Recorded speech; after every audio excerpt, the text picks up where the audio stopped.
Hallelujah ഹല്ലേലൂയ hallelujah യേശുവേ നന്ദി ഹല്ലേലൂയ ഹല്ലേലൂയ ഹല്ലേലൂയ ഹല്ലേലൂയ ഹല്ലേലൂയ ഹല്ലേലൂയ ഹല്ലേലൂയ യേശുവേ ആരാധന ഹല്ലേലൂയ ഹല്ലേലൂയ ഹല്ലേലൂയ മഹത്വം മഹത്വം ആരാധന ആരാധന. നമുക്ക് പ്രത്യക്ഷീകരണ ബദിസ പ്രാർത്ഥന ചൊല്ലാം. അമ്മേ പരിശുദ്ധ അമ്മേ ദൈവമാതാവേ കൃപാസനത്തിലൂടെ ഞങ്ങൾക്കും ഞങ്ങളുടെ ദേശത്തിനും അമ്മ മാധ്യസ്ഥം തേടിത്തന്ന എല്ലാ അനുഗ്രഹങ്ങൾക്കും കൃപകൾക്കും ഞങ്ങളിപ്പോൾ ഹൃദയം നിറഞ്ഞ നന്ദി പറയുന്നു. നമ്മുടെ എല്ലാ മേഖലകളെ സമർപ്പിച്ചുകൊണ്ട് നമുക്ക് സ്തുതിച്ച് ആരാധിക്കാം.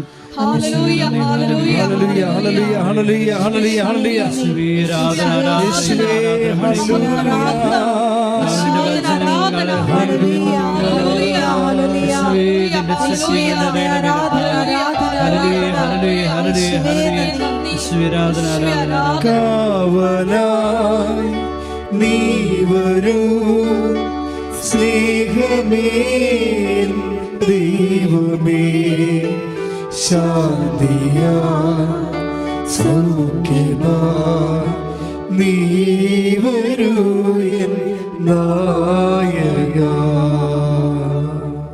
അമ്മേ പരിശുദ്ധ അമ്മേ പരിശുദ്ധ അമ്മേ ദൈവമാതാവേ 2004 ഡിസംബർ 7-ാം തീയതി ഉച്ച കഴിഞ്ഞ് 2:30 കൃപാസനത്തിൽ സംഭവിച്ച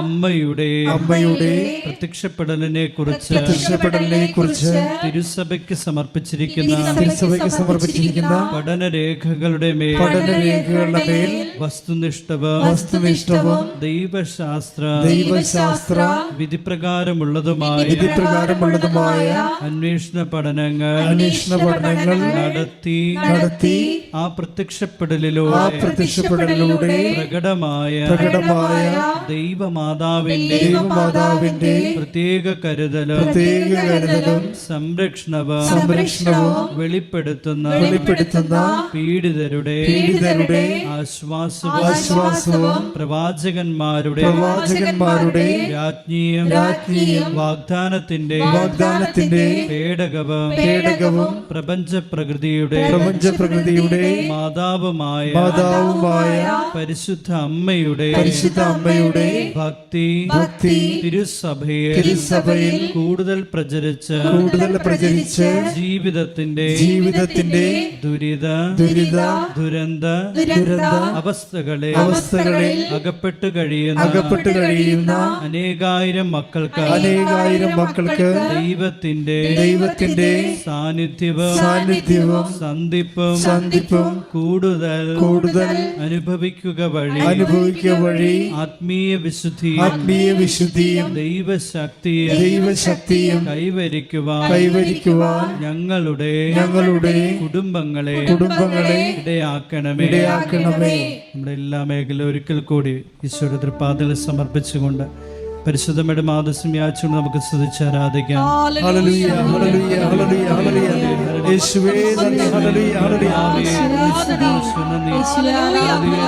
ശുശ്രൂഷകളെ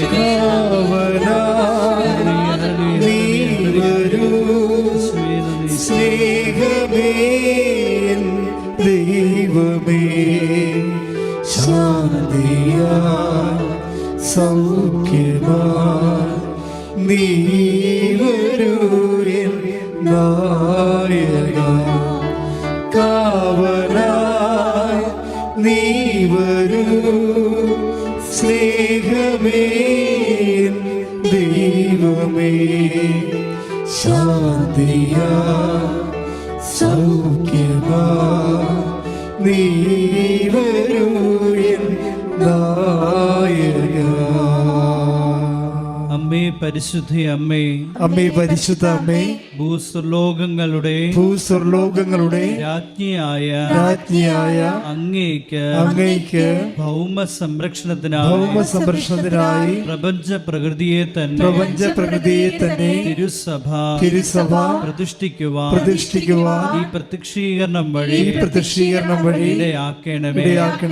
പരിശുദ്ധ അമ്മേ, ജപമാല മാതാവേ, സകല കൃപാസന പ്രാർത്ഥനകളോടും ചേർത്ത് ഞങ്ങളിപ്പോൾ പ്രാർത്ഥിക്കുന്ന ഈ കുടുംബത്തിന്റെ പ്രത്യേക നിയോഗവും പ്രിയ സഹോദരൻ, മൗനമായി നമ്മുടെ എല്ലാ ആവശ്യങ്ങളെയും നമുക്ക് സമർപ്പിക്കാം. ഉടമ്പടിയിൽ സമർപ്പിക്കപ്പെട്ടിട്ടുള്ള എല്ലാ നിയോഗങ്ങളും ഈ കൃപാസന എല്ലാ ശുശ്രൂഷ മേഖലകളെയും ഇന്നത്തെ പ്രത്യേകമായ ആരാധന മണിക്കൂറുകളെയും പരിശുദ്ധാത്മാവിൻ്റെ അഭിഷേകത്താൽ നിറയുവാനും അമ്മയുടെ പ്രത്യേകമായ മാധ്യസ്ഥ സഹായം ഈ ദിനങ്ങളിലൂടെ ഉണ്ടാകാനും വേണ്ടി നമുക്ക് മൗനമായി പ്രാർത്ഥിക്കാം.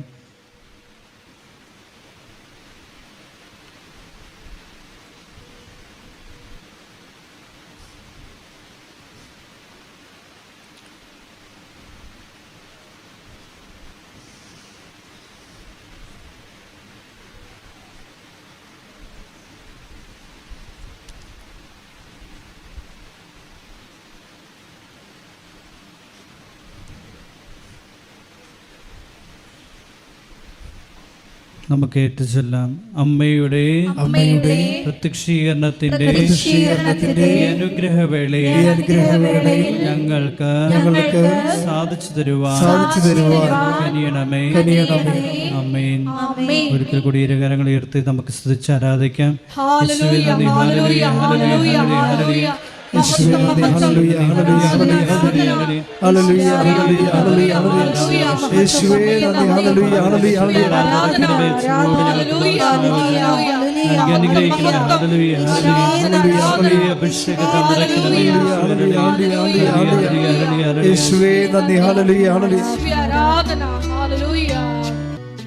പരിശുദ്ധ പരമ ദിവ്യകാരുണ്യത്തിന് ആരാധനയും സ്തുതിയും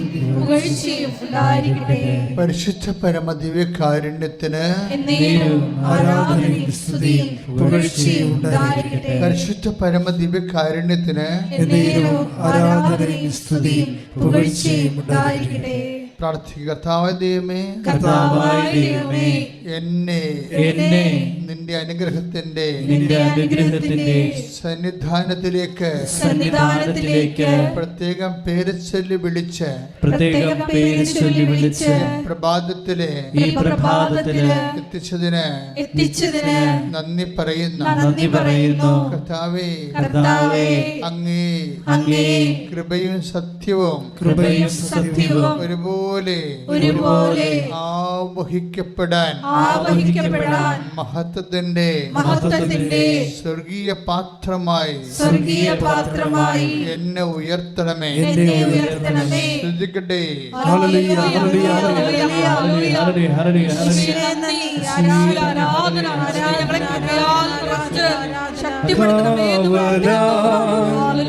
നീ വരൂ സ്നേഹമേ, ദൈവമേ, ശാന്തിയാ സൗഖ്യമാ, നീ വരൂ എൻ നായക, കാവലായി നീ വരൂ സ്നേഹമേ, ദൈവമേ, ശാന്തിയാ സൗഖ്യമാ, നീ വരൂ എൻ നായക. വീണ്ടും പ്രാർത്ഥിക്കട്ടെ. കർത്താവായ ദൈവമേ, അങ്ങയുടെ തിരുസന്നിധിയിലെ മനസ്സ് നീറി നെഞ്ചു പൊടിഞ്ഞ് വിവിധങ്ങളായ മനഭാരങ്ങളോടെ നിൽക്കുന്ന ഓരോ മക്കളെയും നിന്റെ തിരുമുറിവാർന്ന മരിച്ചുയർത്തെഴുന്നേറ്റ മഹത്വപൂർണമായ വലതുകരത്താൽ സ്പർശിക്കണമേ. സ്പർശിക്കണമേ. എക്കാലങ്ങളിലും ഓൺലൈനിലെ ആരാധന കൂടുമ്പോഴ് അവരുടെ കുടുംബങ്ങളെല്ലാം ഞങ്ങൾ ഓർക്കുന്നു, അവർക്ക് വേണ്ടി പ്രാർത്ഥിക്കുന്നു. കർത്താവിന്റെ കൃപ അവരുടെ മേൽ ചൊരിയട്ടെ. എല്ലാവരും കർത്താവിന്റെ സാക്ഷികളായി സ്വർഗ്ഗത്തിന്റെ അടയാളങ്ങള് സംവഹിക്കാൻ സൗഖ്യമായി വിടുതലായി അഭിഷേകം നൽകണമേ.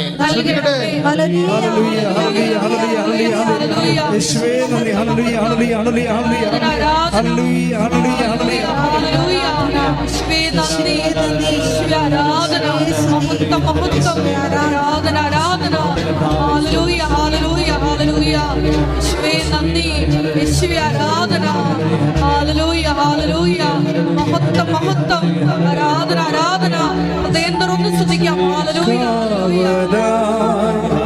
നീ വരൂ സ്നേഹമേ ദൈവമേ, ശാന്തിയാ സൗഖ്യമാ നീ വരൂ നായക, അവനായി നീ വരൂ സ്നേഹമേ ദൈവമേ, ശാന്തിയാ സൗഖ്യമാ നീ വരൂ നായക. കർത്താവായ ദൈവമേ, വിവാഹം ഒത്തുവരാത്തവര്, മക്കളില്ലാത്തവര്, വീടില്ലാത്തവര്, ജോലി സംബന്ധമായ എല്ലാ പരിശ്രമങ്ങളും തകർന്നു പോകുന്നവര്, ഒരു വരുമാനമില്ലാത്തവര്, എന്ത് ചെയ്യണമെന്നറിയാതെ മനസ്സ് കുഴങ്ങുന്നവര്, അവരുടെ മേലെല്ലാം സങ്കീർത്തനം 32:8 പ്രാർത്ഥിക്കുന്നു. നീ നടക്കേണ്ട വഴി നിന്റെ മുഖത്ത് നോക്കി നിന്നെ ഉപദേശിക്കുമെന്ന് കർത്താവേ, ഞാൻ ലോകത്തിന്റെ പ്രകാശമാണെന്ന് വെളിപ്പെടുത്തിയ കർത്താവേ, എല്ലാ മക്കളും ഒരുമിച്ച് മനക്കുഴക്കത്തോടെ ജീവിതം ഇരുട്ടിൽ തപ്പുന്നവരെ നിന്റെ പ്രകാശം സങ്കീർത്തനം 119 പ്രാർത്ഥിക്കുന്ന പാതയ്ക്ക് വിളയ്ക്കും പാദത്തിന് പ്രകാശവുമായ കർത്താവിന്റെ വചനത്താൽ ഞങ്ങൾക്ക് പ്രത്യേക വെളിച്ചം നൽകണമേ, ആശ്വാസം നൽകണമേ, ധൈര്യം നൽകണമേ, അഭിഷേകം നൽകണമേ. ഹല്ലേലൂയ, ഹല്ലേലൂയ, ഹല്ലേലൂയ, ഹല്ലേലൂയ, ഹല്ലേലൂയ.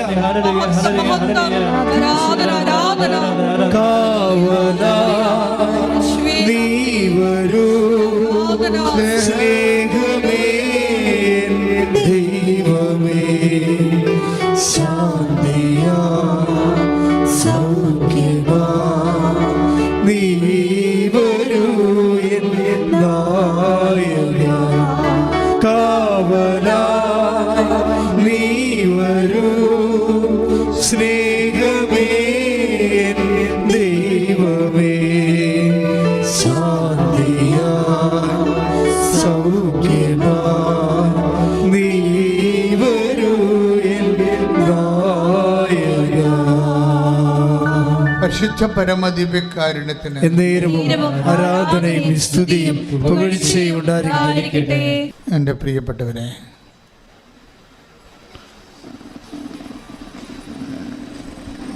സാക്ഷ്യ വിചാരത്തിനായി നമ്മൾ ഇന്ന് ഉടമ്പടി ധ്യാനത്തിൽ എടുക്കുന്നത് ഒരു മാതൃകാ സാക്ഷ്യം എന്ന് പറയുന്നത് കൃപാറോയിയുടെ സാക്ഷ്യമാണ്. കൃപാറോയി ഒരു BSc കംപ്ലീറ്റ് ചെയ്ത ഒരു നേഴ്സിംഗ് കോഴ്സ് കംപ്ലീറ്റ് ചെയ്ത ആളാണ്. അവർക്കൊരു 22 വയസ്സുണ്ട്. പക്ഷെ അവരുടെ സാക്ഷ്യം ഇട്ടതിന് ശേഷം പെട്ടെന്നത് 88,000 എൻ്റെ വ്യൂവേഴ്സ് കൂടി. അതിന് കുറച്ച് കാരണങ്ങളുണ്ട്. അതിൻ്റെ ചില സാക്ഷ്യങ്ങൾ എങ്ങനെ ഇട്ടാലും ഒരു 20,000 അപ്പുറത്ത് പോകത്തില്ല. പക്ഷെ ഇത് പെട്ടെന്നാണ് ഈ സാക്ഷ്യം എല്ലാവരും അക്സെപ്റ്റ് ചെയ്യാൻ തുടങ്ങിയത്. അതിൻ്റെ കാരണം എന്ന് പറയുന്നത് അതിൻ്റെ അകത്തൊരു സത്യമുള്ളത് കൊണ്ടാണ്. നമ്മളെപ്പോഴും നമുക്കറിയാമല്ലോ, ഉടമ്പടിയുടെ ഒരു രീതി എന്ന് പറയുന്നത്, ഉടമ്പടി 2 കാര്യങ്ങൾ കൂടുമ്പോഴാണ് നമുക്ക് ഈ മഹത്വം ഉണ്ടാകുന്നത്. നമുക്ക് ഈ ഫിസിക്കൽ ഫേവേഴ്സ് എന്ന് പറയുന്ന സോക്കോൾഡ് ബ്ലെസ്സിങ്സ്, അത് ഫിസിക്കാലിറ്റി മെയിൻറ്റെയിൻ ചെയ്യാനുള്ളതാണ്. പക്ഷേ അത് സ്പീഡപ്പ് ആകണത്. ഇപ്പോൾ ഫിസിക്കാലിറ്റി എന്ന് പറയുമ്പോൾ നമ്മുടെ ശരീരാത്മകത, ജഡത്വം, അതിൻ്റെ അകത്ത് ജോലിയുണ്ട്, വീടുണ്ട്, വിവാഹമുണ്ട്, മക്കളുണ്ട്, പ്രൊമോഷനുണ്ട്, PR ഉണ്ട്, അതെല്ലാം പല കാര്യങ്ങൾ കൊണ്ടാണ് ഫിസിക്കാലിറ്റി മെയിൻറ്റെയിൻ ചെയ്ത് പോകുന്നത്. അതിന് നമുക്ക് ബ്ലെസ്സിങ്സാണ് വേണ്ടത്. ഈ ബ്ലെസ്സിങ് തന്നെ നമുക്ക് ലഭിക്കുന്നതിന് സ്പീഡപ്പ് ചെയ്യാൻ പറ്റും. ഉടമ്പടിയുടെ ഫോർമുല അതാണ്. ബ്ലെസ്സിങ്സ് സ്പീഡപ്പ് ചെയ്യാൻ പറ്റും. അതെങ്ങനെയാണ് സ്പീഡപ്പ് ചെയ്യണത്, അതിൻ്റെ അനുധാരികൾ എന്താണ്, അതാണ് ഉടമ്പടി ധ്യാനത്തിലൂടെ നമ്മൾ അന്വേഷിക്കുന്നത്. പ്രാർത്ഥിക്കുക. കർത്താവായ ദൈവമേ, ഈ ഉടമ്പടി ധ്യാനത്തിലൂടെ ആരാധനയിലൂടെ അങ്ങയെ അടുത്തനുഭവിക്കാൻ കർത്താവിന്റെ വചനം വിശുദ്ധ യോഹന്നാന്റെ സുവിശേഷം 1:14 രേഖപ്പെടുത്തിയിരിക്കുന്ന പോലെ കൃപയും സത്യവും നിറഞ്ഞ പിതാവിന്റെ ഏകജാതനെ അടുത്ത മഹത്വത്താൽ ഉടമ്പടി വഴി ഞങ്ങളെയും അങ്ങ് മഹത്വപ്പെടുത്തണമേ. അതിനായി സ്വർഗത്തിന്റെ പാഠങ്ങൾ ഞങ്ങളെയും പഠിപ്പിക്കണമേ. അമ്മേ പരിശുദ്ധമേ, ദേവമാതാവേ, ഈശോയെ ഞങ്ങൾക്ക് ലോകത്തിന് നൽകിയതുപോലെ കാലങ്ങളിലെ മരിയൻ മിഷനായി യേശുവിനെ സ്വീകരിക്കാനും യേശുവിനെ ലോകത്തിന് കൊടുക്കുവാനും ഞങ്ങൾക്ക് വേണ്ടി ഉടമ്പടി എടുത്തിട്ടുള്ള എല്ലാവർക്കും വേണ്ടി അമ്മേ ദേവമാതാവേ, മാതാവേ, ഈ ആരാധനയിലെ മാധ്യസ്ഥം വഹിക്കണമേ. ശ്രദ്ധിക്കട്ടെ. മക്കൾക്ക്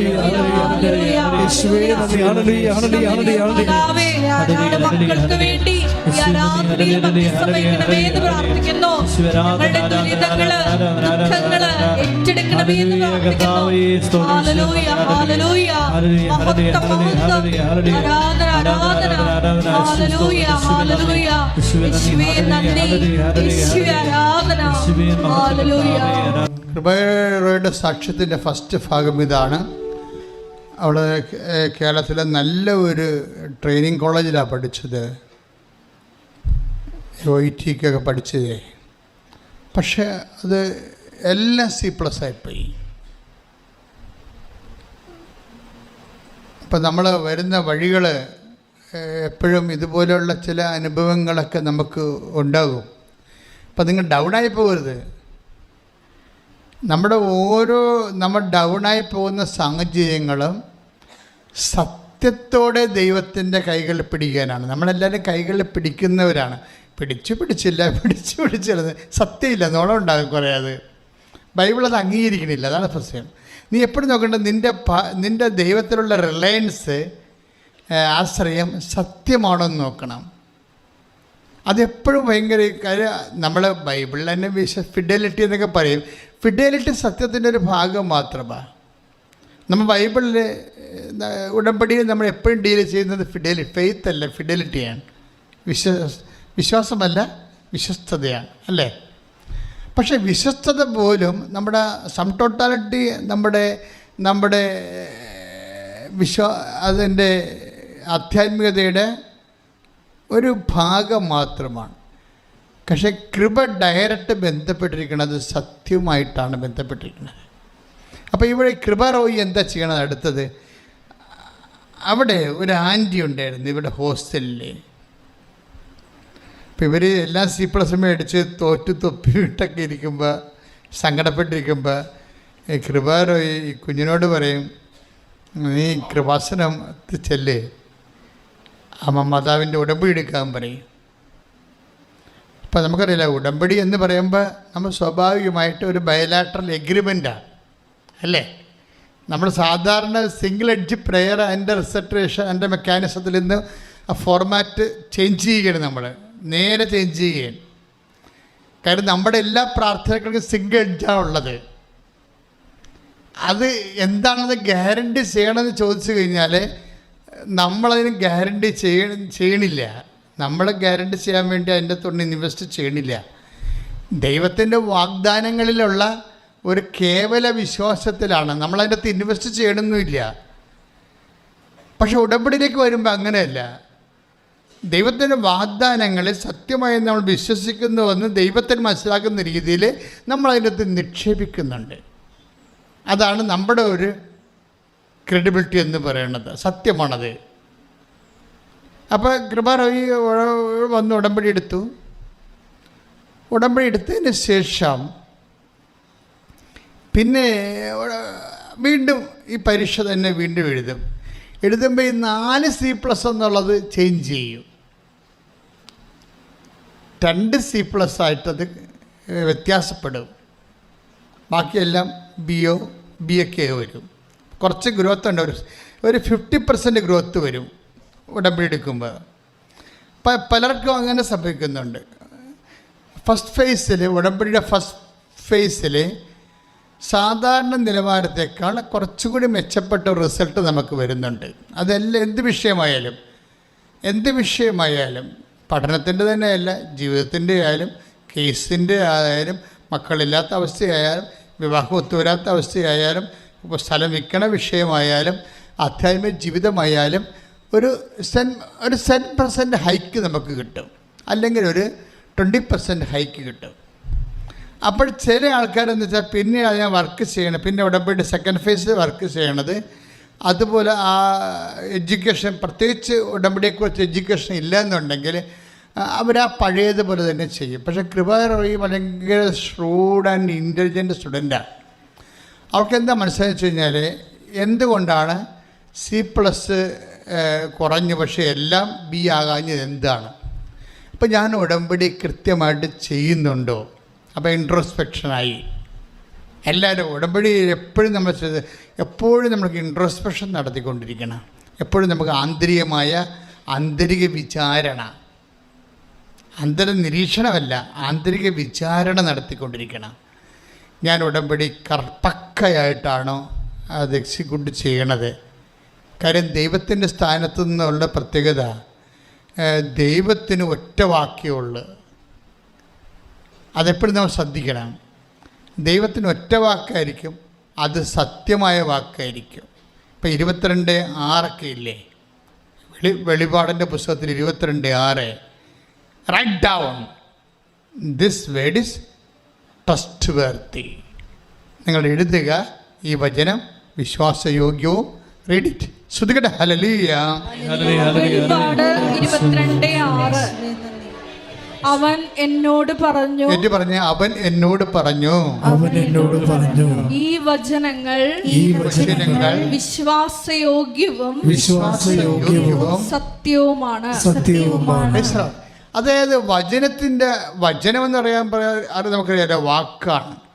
അത് കേവലമായ വാക്കുകളൊന്നും ദൈവം പറഞ്ഞിട്ടില്ല. വാക്കുകളെല്ലാം വാഗ്ദാനങ്ങളാണ്. എല്ലാ വാക്കിൻ്റെ ഉള്ളിലും ദൈവം എന്താ വെച്ചിരിക്കണത്? ദാനം വെച്ചിട്ടുണ്ട്.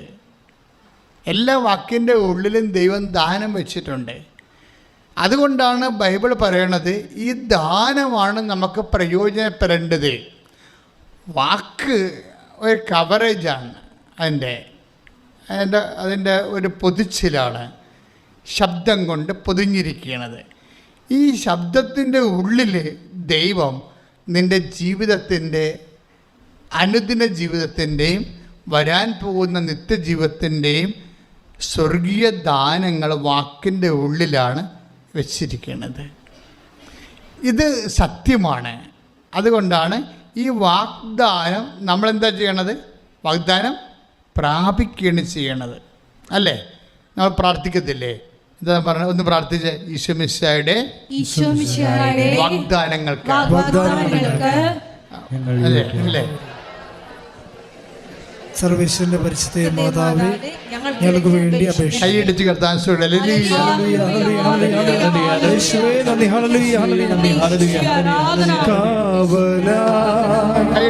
നീ വരൂ സ്നേഹമേ, എൻ്റെ ദൈവമേ, ശാന്തിയാ സൗഖ്യമാ, നീ വരൂ കാവലാ, നീ വരൂ സ്നേഹമേ, എൻ്റെ ദൈവമേ, ശാന്തിയാ സൗഖ്യമാ, നീ വരൂ പരിശുദ്ധ പരമദിവ്യകാരുണ്യത്തിന് എന്നേരവും ആരാധനയും സ്തുതിയും പുകഴ്ചയും ഉണ്ടായിരിക്കട്ടെ. പരിശുദ്ധ പരമദിവ്യകാരുണ്യത്തിന് എന്നേരവും ആരാധനയും സ്തുതിയും പുകഴ്ചയും ഉണ്ടായിരിക്കട്ടെ. അപ്പോൾ ഈ വാക്കുകളെല്ലാം വായിക്കുമ്പോൾ ദൈവം ഉദ്ദേശിക്കുന്നത് എന്താണ്? നമ്മൾ ഇതിനകത്തുള്ള ദാനങ്ങൾ പ്രയോജനപ്പെടുത്തണം. മനസ്സിലായില്ലേ? ഇപ്പം ഉടമ്പടിയിൽ അരമണിക്കൂർ വചനം വായിക്കണ്ടേ? അപ്പോൾ എന്തിനാ വചനം വായിക്കണത്? ആ വാക്കിൻ്റെ ഉള്ളിലെല്ലാം ദാനങ്ങളുണ്ട്. അതിലെല്ലാം നമുക്ക് പ്രയോജനപ്പെടുത്തേണ്ടതാണത്. എങ്ങനെയാണ് പ്രയോജനപ്പെടുന്നത്? അത് വിശ്വാസത്തിൻ്റെ അടിസ്ഥാനത്തിലാണ്, അല്ലേ? ഹെബ്രായർ 4:2 എന്താണ് പറഞ്ഞ്? അവർ കേട്ട വചനം അവർക്ക് പ്രയോജനപ്പെട്ടില്ല. എന്തെന്നാൽ അവരതിലെ വിശ്വസിച്ചില്ല. അപ്പോഴേ വചനങ്ങളെല്ലാം പ്രയോജനപ്പെടാനുള്ളതാണ്. പക്ഷെ എപ്പോഴാണ് പ്രയോജനപ്പെടുന്നത്? നമ്മൾ എപ്പോഴാണ് അതിൽ വിശ്വസിക്കുന്നത്. പക്ഷെ വിശ്വസിക്കുമ്പോൾ എപ്പോഴും ഒരു കുഴപ്പമുണ്ട്. എന്താ കാര്യം? ഈ ചുണ്ടുകൊണ്ട് ചൊല്ലിയാൽ വിശ്വാസത്തിൻ്റെ ഫുൾ സ്വിങ് ആയിട്ടുള്ള ആപ്ലിക്കേഷൻസ് വരത്തില്ല. മനസ്സിലായില്ലേ? ഇപ്പം ഹെബ്രായർ 4:2 എന്താ പറയണത്? എന്ന് പറഞ്ഞ് അവർ കേട്ട വചനം അവർക്ക് പ്രയോജനപ്പെട്ടില്ല. കാരണം അവരതിൽ വിശ്വസിച്ചില്ല. അപ്പൊ ദൈവം എപ്പോഴും ഈ വിഷയത്തെക്കുറിച്ച് നമ്മളോട് എപ്പോഴും ഒരു ഇൻട്രോഗേറ്റീവ് മോഡിലായിരിക്കും. നീ വിശ്വസിച്ചിട്ടുണ്ടോ? കാര്യം അപ്പം നമ്മുടെ ഭാഗത്തു നിന്നുള്ള ഒരു വിഷയം, ദൈവമേ സത്യമായി ഞാനിത് വിശ്വസിക്കുന്നുണ്ട് എന്ന് പറയണം. പക്ഷെ പറഞ്ഞാൽ ദൈവം ഏൽക്കത്തില്ല. അതാണ് കുഴപ്പം. സത്യമായി ഞാനിത് വിശ്വസിക്കുന്നുണ്ട്. ഇപ്പം നമ്മൾ ജ്ഞാനസാനമൊക്കെ സ്വീകരിക്കുന്ന സമയത്ത് ജ്ഞാനസാനത്തിൻ്റെയൊക്കെ ഒരു പ്രത്യേകത, നമ്മൾ വിശ്വാസം പറയുന്നു, അല്ലേ? പറയുന്നു. പക്ഷെ പറയുമ്പോഴുണ്ടാകുന്നൊരു പ്രോബ്ലം, അതിൻ്റെ ഒരു പ്രൈമറി ഘട്ടം മാത്രമാണ്. എന്താ കാര്യം?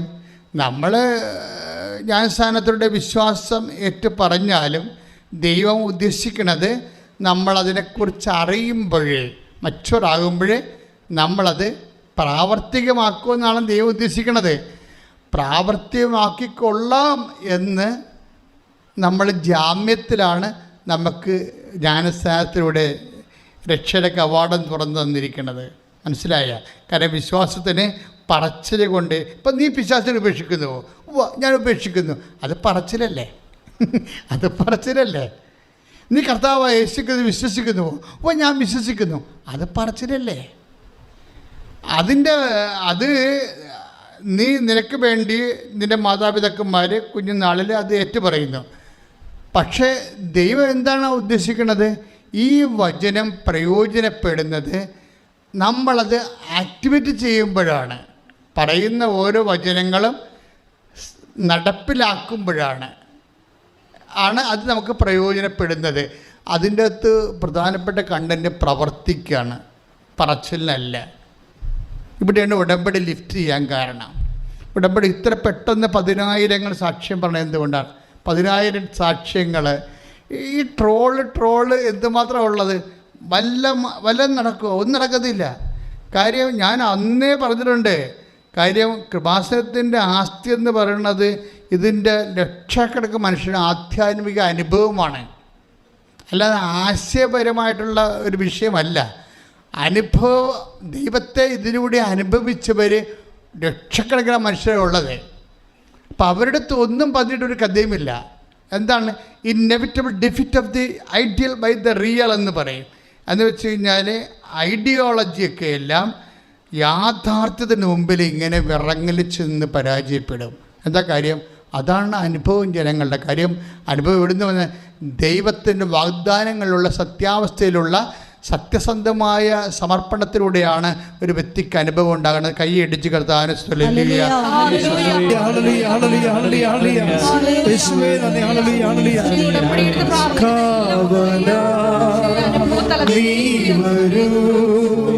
സ്നേഹമേ ദൈവമേ ശാന്തിയാ സൗഖ്യമാ നീ വരൂ നായക കാവലാ നീ വരൂ സ്നേഹമേ ദൈവമേ ശാന്തിയാ സൗഖ്യമാ നീ വരൂ നായക. ജ്ഞാനസ്നാനത്തിലൂടെ നീ അറിയാതെയോ മുതിർന്നപ്പോൾ പെസഹ സന്ധ്യയിൽ നീ അറിഞ്ഞോ ദൈവത്തിരുസന്നിധിയിൽ കൊടുത്ത വാഗ്ദാന നവീകരണങ്ങളുണ്ട്, വ്രതവാഗ്ദാനങ്ങളുണ്ട്, ജ്ഞാനസ്നാന വാഗ്ദാന നവീകരണങ്ങളുണ്ട്. അതിൻ്റെ സത്യസന്ധതയിലെ ഒരു റിസപ്റ്റീവ് മോഡലിൽ നിന്ന്, അതായത് നമ്മളത് പറയുന്ന ഒരവസ്ഥയിൽ നിന്ന് അത് ചെയ്യുന്ന അവസ്ഥയിലേക്കാണ് നിനക്ക് ഉടമ്പടി അവസരങ്ങൾ നൽകുന്നത്. അതുകൊണ്ടാണ് ദൈവം ഇതിനെ മാനിക്കണത്. ദൈവം ഉടമ്പടിയെ മാനിക്കണ കൊണ്ടാണല്ലോ നമുക്ക് സാക്ഷ്യം വരണത്. മാനിക്കുക എന്നുള്ളത് ദൈവത്തിൻ്റെ വചനം സത്യസന്ധമായി. ഇപ്പം സത്യസന്ധമായി എന്ന് പറയാൻ കാര്യം എന്താണ്? ഇപ്പം യാക്കോബിൻ ലേഖനം 2:17 വായിച്ച് ശ്രുതികടെ ഹല്ലേലൂയ. 2:17 പ്രവൃത്തികൾ കൂടാതെയുള്ള വിശ്വാസം. പറഞ്ഞേ, ഏറ്റു പറഞ്ഞേ. യാക്കോബ് 2:17 എന്താ പറയണത്? പ്രവൃത്തികൾ കൂടാതെയുള്ള വിശ്വാസം അതിൽ തന്നെ നിർജീവമാണ്. അപ്പൊ നിങ്ങൾ ചൊല്ലിക്കൊണ്ടിരുന്നാൽ നിർജീവമായിട്ടിരിക്കേ ഉള്ളൂ. കർത്താവ് നിങ്ങളെ ചൊല്ലിക്കൊണ്ട് നിർജീവമാക്കാൻ വേണ്ടി വിളിച്ചതല്ല. ഈശോ എന്തിനാണ്? യോഹന്നാൻ 10:10 എന്താ പറയണത്? ഞാൻ വന്നിരിക്കുന്നത് പറഞ്ഞേ, ഞാൻ വന്നിരിക്കുന്നത് അവർക്ക് ജീവൻ ഉണ്ടാകുവാനും അത് സമൃദ്ധമായി ഉണ്ടാകുവാനുമാണ്. കൈയടിച്ച് കർത്താവ്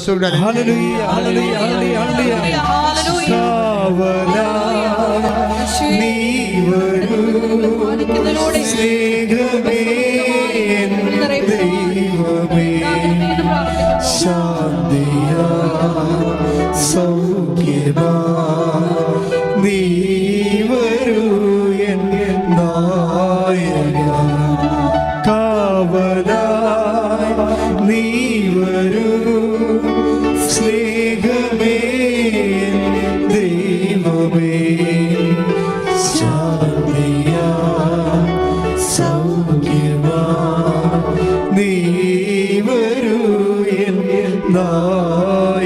പരിശുദ്ധ പരമദിവ്യകാരുണ്യത്തിന് ആരാധനയും സ്തുതിയും പുകഴ്ചയും ഉണ്ടായിരിക്കട്ടെ. എൻ്റെ മക്കൾ മനസ്സിലാക്കണം, ഉടമ്പടി നിങ്ങൾക്ക് ജീവൻ നൽകുന്നു. പിന്നെന്താ ചെയ്യണത്? സമർത്ഥമായി നൽകുന്ന. എന്താ കാരണം? വിശ്വാസം ചൊല്ലണ അവസ്ഥയിൽ നിന്ന് നിങ്ങൾ ചെയ്യുന്ന അവസ്ഥയിലേക്ക് നിങ്ങൾ മാറ്റുകയാണ്. കാരണം എന്താണ്? അത് യാക്കോബ് 2:17 ആണ്. ഒന്നിനു വായിച്ചേ. യാക്കോബ് 2:17. പ്രവൃത്തികൾ കൂടാതെയുള്ള വിശ്വാസം. പറഞ്ഞേ. പ്രവൃത്തികൾ കൂടാതെയുള്ള വിശ്വാസം അതിൽ തന്നെ നിർജീവമാണ്. ഇപ്പൊ നിങ്ങൾ ചൊല്ലിക്കൊണ്ട് പ്രാർത്ഥന മാത്രം ചൊല്ലിക്കൊണ്ടിരുന്നാലേ വിശ്വാസത്തിന് എന്താ പറ്റും? അത് നിർജീവമായിരിക്കും. ഈശോ വന്ന എന്തിനാണ്? നിർജീവമായിരിക്കാനാണോ? അല്ല. അതെന്താണ്? ഞാൻ വന്നിരിക്കുന്നത്, യോഹന്നാൻ 10:10, ഞാൻ വന്നിരിക്കുന്നത് അവർക്ക് ജീവൻ ഉണ്ടാകുവാനും അത് സമൃദ്ധമായി ഉണ്ടാകുവാനുമാണ്. അപ്പൊ ജീവൻ സമൃദ്ധിയിലേക്ക് നമ്മളെ നയിക്കുന്നത് എന്താണ്? ആ പ്രവൃത്തിയാണ്. കൈയിടിച്ച് കർത്താവിനെ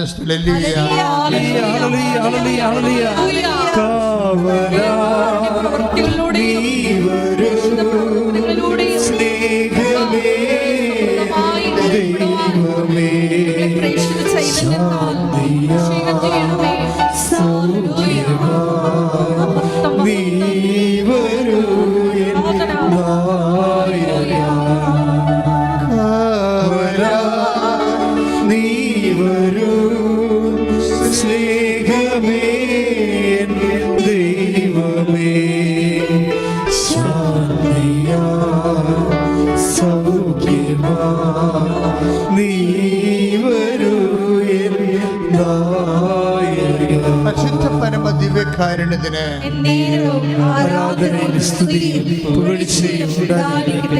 പരിശുദ്ധ പരമ ദിവ്യകാരുണ്യത്തിന്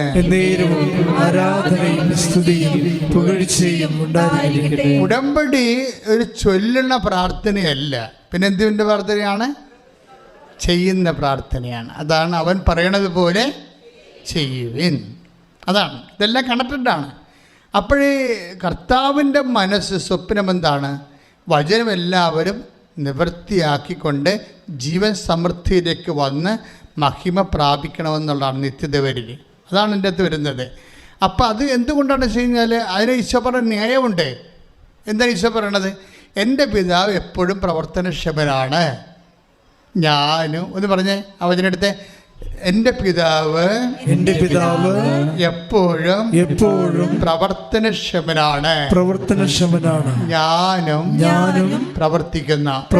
ശ്രദ്ധിക്കട്ടെ. ഹല്ലേലൂയ ഹല്ലേലൂയ ഹല്ലേലൂയ ഹല്ലേലൂയ ഹല്ലേലൂയ. നീ വരൂ സ്നേഹമേ ദൈവമേ ശാന്തിയാ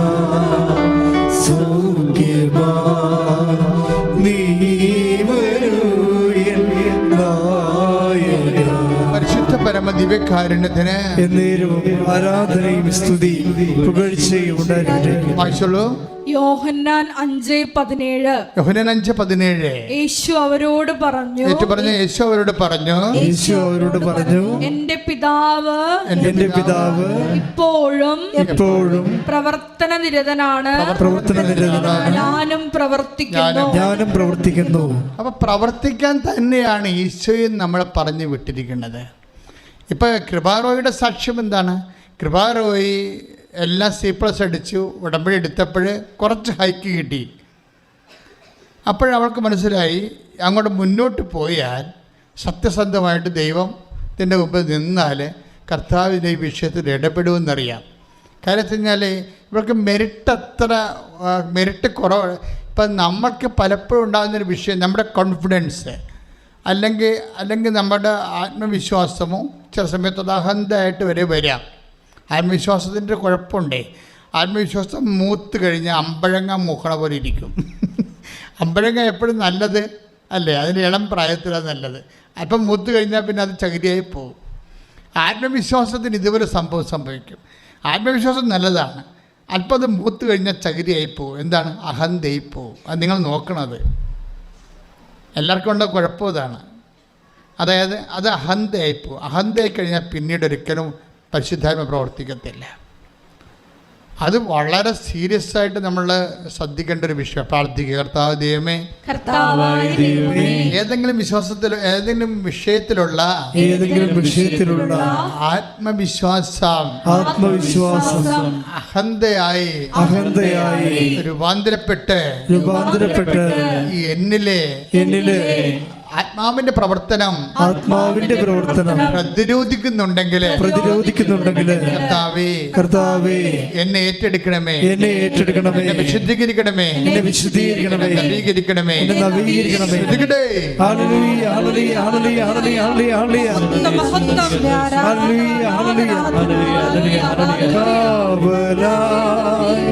നീ വരൂ സ്നേഹമേ, ദൈവമേ, ശാന്തിയാ സൗഖ്യമാ, നീ വരൂ എൻ നായക.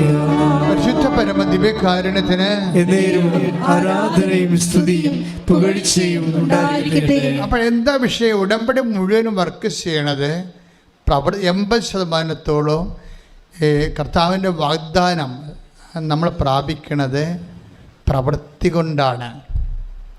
അപ്പോഴേ കൃപാറോയി ഇപ്പം എന്നാ ചെയ്യാൻ പോണത്?